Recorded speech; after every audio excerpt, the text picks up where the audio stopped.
Spider-Man No Way Home was so good. It was amazing, pun intended. I loved it. My favorite MCU movie I've ever seen. Still not sure if it's the best Spider-Man movie ever, but I'm gonna get to that later. Today I want to talk about everything I loved about Spider-Man No Way Home. This video is going to contain spoilers, so if you haven't seen Spider-Man No Way Home, shut this video off, get on the Flickster app, find tickets, and go see it right now. It's that good. But again, spoiler alert, if you haven't seen it, this is your last chance to click off. And if you like content like this, feel free to hit that subscribe button.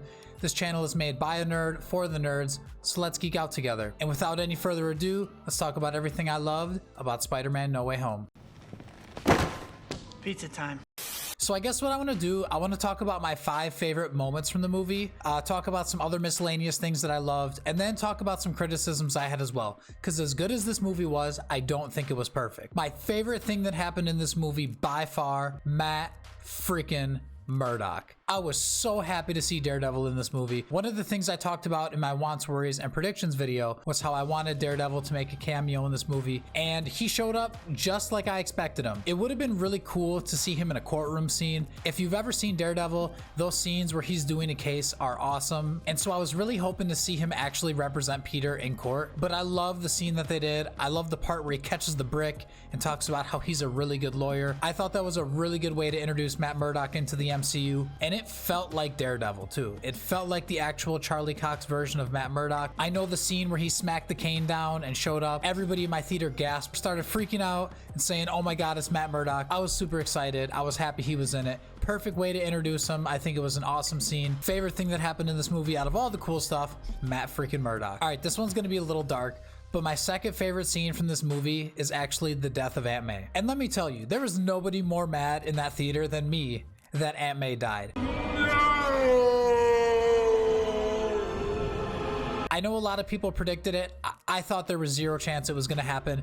I was so mad. Initially, I was angry, and then I was really sad. That scene was so well done. And it was really important too. Aunt May's passing in this movie was the Uncle Ben moment that Tom Holland's Spider-Man never got a chance to have. You know, in every other version of Spider-Man, whether it was Spider-Verse, Andrew Garfield, Tobey Maguire, we've seen them all lose somebody important to them and have that with great power comes great responsibility speed. Tom Holland never really had that. We know that he got his powers. It's hinted at that he's got an Uncle Ben. And Tony Stark was really the one that got him the suit, that mentored him, things like that. But he never really had his Uncle Ben moment with Tony, or anybody else for that matter. But these trailers really hinted that he was gonna lose somebody important to him, and I actually thought it was gonna be MJ. But they went ahead and they killed Aunt May, and that scene was so well done. I think the part where they're going out, there's no music in the background, and so that kind of foreshadowed that something was gonna happen.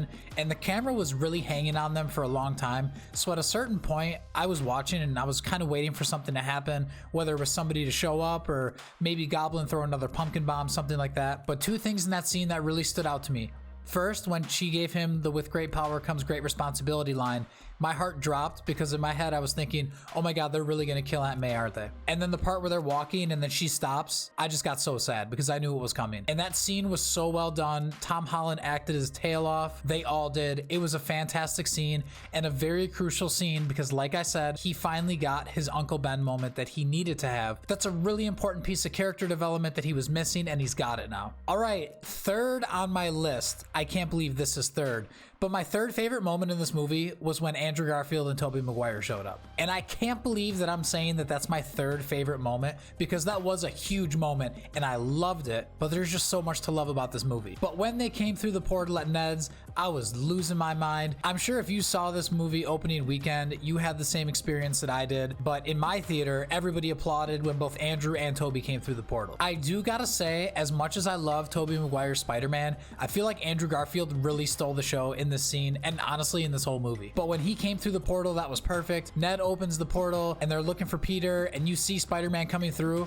and I was looking in the portal and I noticed that the eyes on the costume are really big, and I knew right away that that was Andrew Garfield's Spider-Man. So he starts walking through, and like even the way he walks, I could tell it was Andrew, and I was like freaking out. But when he actually came through the portal and took off the mask, everybody in my theater lost their mind. I was freaking out. I love Andrew Garfield's take on Peter Parker. The movies weren't as great as they could have been, but his portrayal of the character was really good. And honestly, in this movie, Andrew Garfield steals the show. He's an amazing actor, and I'm gonna talk a little bit more about Andrew Garfield later. But they have that whole scene where MJ throws the bread at him, and he's like crawling on the wall, and there's some good banter, and Ned's grandma asks him to get the cobweb. I thought that whole scene was awesome. And then the main event, Tobey Maguire himself comes through the portal looking like a youth pastor, and he was great too. I love his portrayal in this movie also as like the grizzled old Peter Parker. The part where they shoot webs at each other because they're freaking out a little bit, I thought that was really well done. And just that whole scene was amazing. I'm really happy that we got a chance to see them and interact with them before they got to Tom Holland, because I was a little nervous that they were just going to come through at the last fight scene and make a quick cameo, but they were in this movie for like an hour, or at least it felt like an hour. That whole third act, they're in there, they're important parts of the story, and I think they both knocked it out of the park. But their introduction really set it up. All right, my next favorite moment of the movie is when Andrew Garfield's Peter Parker saves MJ falling off the cliff. Now, that was a moment that a lot of people called because they thought about when Andrew Garfield lost Gwen Stacy in The Amazing Spider-Man 2. And it was awesome to see his redemption. So seeing Andrew Garfield get his redemption in this movie was awesome. As soon as he saved her and he hit the ground and he starts tearing up, I honestly felt the emotion, and I got real emotional too. I feel like I was tearing up at that moment. And it's crazy to tear up when you see a superhero save somebody, but that's what happened. If you've seen The Amazing Spider-Man 2, you know how painful that moment was when he lost Gwen. And so seeing him finally get a chance to save the girl, get that redemption, I think that was awesome. Andrew Garfield did such a good job with this, and it was a really quick but powerful moment. Loved it. All right, and my last favorite moment of this movie, number 5 on my list, was when Peter had to say goodbye to his friends, and then ultimately when he sees them in the coffee shop later. Now, in my wants, worries, and predictions, I was talking about how if MJ didn't die, that I thought she was gonna have to forget he was Spider-Man. And that's exactly what ended up happening. No, she didn't die, but Peter had to cast the spell. I didn't know how that was all gonna work, but basically MJ, Ned, everybody else, they all forget who Peter Parker is. So MJ and Peter can't be together after all. And that moment where he said goodbye was really powerful. Now, here's the thing. The second time that I saw this movie, it stuck with me even more. The first time I saw it, I was like, I don't know how the spell's gonna work out. Like, maybe he'll get a chance to know them. Who knows how this is gonna play out? But ultimately, what ends up happening, they forget he's Peter Parker, and he makes the decision to let them go. He no longer has his 2 best friends. And the second time I saw this movie, when he was saying goodbye to his friends, I knew that that was really it. And I swear to God, I started tearing up. Can't believe this movie pretty much brought me to tears twice, but it did. But I knew that he was never gonna get to see his best friends again. And that was really tough and emotional. But that whole scene is so well done. And then we get to the coffee shop later where he's thinking about reintroducing himself to MJ, talking about what they've been through. He sees the necklace on her. Ultimately, he sees the wounds that she has on her forehead and decides that she is better off without him. And in order to protect her, he makes the decision to let her go. But that coffee shop, can we just talk about this for a second? That coffee shop is full of so much trauma. At the beginning, they open their letters. They realize they can't get into college. Everything is bad. We fast forward to the end of the movie. Peter lost his friends. It's all bad. Just like the worst coffee shop. I felt so sad every time that coffee shop was on my screen. But both of those moments were so well done. We really see the maturity that Tom Holland's Peter Parker has gone through with these moments. Making these tough decisions, moving on. It's just so well done. All right, honorable mention. Love the moment with Green Goblin and Tom Holland's Peter fighting on the bridge at the end, or on the Statue of Liberty, whatever it was. That moment was so well done. And Tom is picking up the glider. He's gonna stab him with the glider. And then Tobey Maguire has to come in, basically tell him, no, that's not what we do. We have to cure all of them. That was a really cool moment too. Loved it. All right, other random things I loved about this movie. It was the best performance for pretty much all the characters from Tom Holland's trilogy. Willem Dafoe was so good in this movie. He is synonymous with that role of the Green Goblin, and there is nobody that could play this role like him. He was so good. I really like that Tom Holland's Peter got a chance to stand on his own 2 feet finally. A lot of people are saying that this trilogy is basically the longest origin story ever, and I could see that, but it was so well done. This movie, Tom Holland got his Uncle Ben moment. He got to grow up a little bit. He had to make tough decisions that were in the best interest of others besides himself. More of this Tom Holland, please. Now, I said I was gonna talk about Andrew Garfield again, so let's talk about him for a second. For me, Andrew Garfield stole the show in this movie. He was so good. And both times I saw this movie, I left wanting to see another Andrew Garfield Spider-Man movie. I hope they find a way to make it happen because I feel like there's a lot left on the table. And he's getting rave reviews in this movie, by the way. I'm not the only one. A lot of people loved Andrew Garfield's performance in this. So I'm really hoping that they find a way to reintroduce him somehow and let him have his third Spider-Man movie. But that man can act. The scene where they're talking about, you know, their losses and things like that, and he's talking about the scars that he has, and like he really gets to a point where he's talking about how he went to a dark place after Gwen Stacy died. That was so powerful. He was just so good, stole the show for me. A lot of lines or references that happened in the old movies. You know, I'm something of a scientist myself. A lot of memes that they brought up and jokes that people talk about all the time. You can tell that the writers and the directors really have their fingers on the pulse for who loves Spider-Man, and they included a lot of fan service in there for us.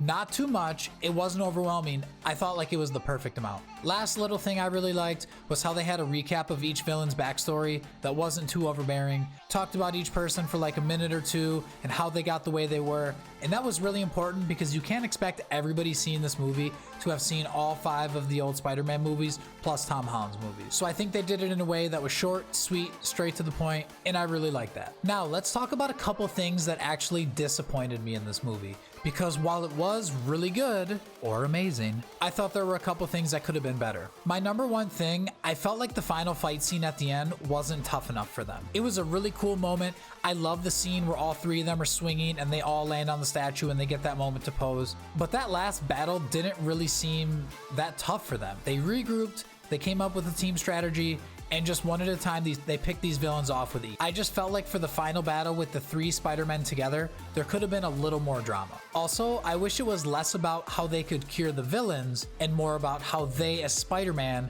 could more effectively deal with them in their respective universes. I wish they would have focused more on that internal conflict of how each of these Peter Parkers deals with villains in their worlds. I felt like the way they did this, they just injected all these guys with the serum, they're gonna go back and everything's gonna be normal. But no, these are all supervillains that tried to take over the world and kill people. They need to be held accountable. Maybe some moments where Andrew and Toby reflect on how their last battles went with these characters and how they can do it better next time. I don't know, I just felt like that would have been better. All right, and the last thing, I wish we could have seen their costumes more. I felt like a lot of the movie, they had their masks off. They were in their costumes for a bunch of it, but it would have been cool to see a lot of them full costume, fighting next to each other. I don't know, I felt like I saw Toby's Spider-Man costume for like 2 seconds with the mask and everything.